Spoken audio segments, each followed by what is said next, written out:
By the middle of the 18th century, technology was also helping us to make great leaps forward in astronomy.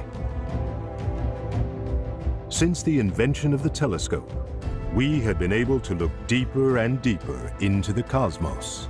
The telescope is the first scientific instrument that extends the human senses. And as telescopes got bigger and better, they revealed more and more of what lay in our solar system.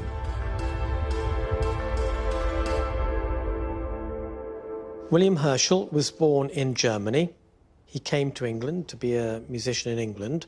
He moved to the city of Bath, where he also developed a deep and profound interest in astronomy.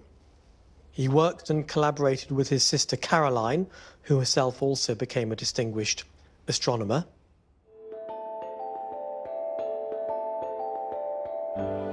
The Herschels built a series of increasingly powerful telescopes.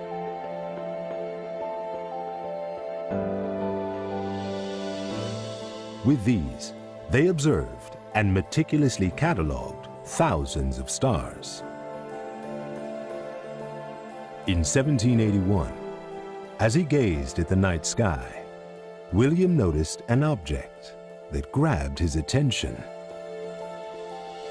He did not know at that point what it was that he had discovered, but he worked with some of his contemporaries to determine that, in fact, this was another planet. They are responsible for the discovery of the planet Uranus. This was an earth-shattering discovery.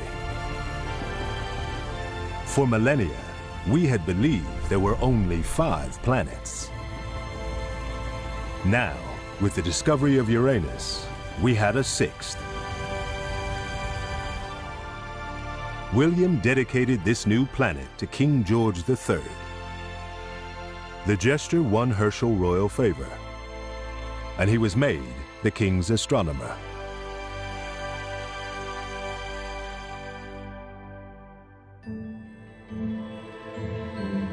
This meant that Herschel now had the funds and the freedom to build even bigger and better telescopes than ever before. And in 1789, he completed a telescope that would be his crowning achievement.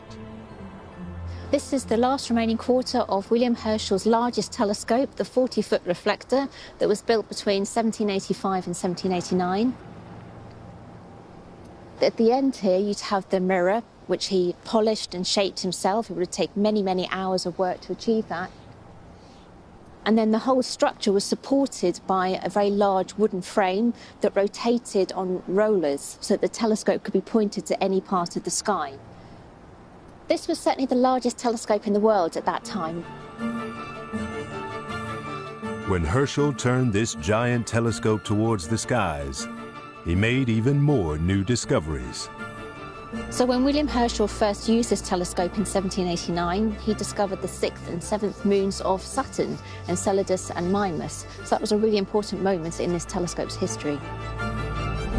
Herschel's 40-foot telescope became a global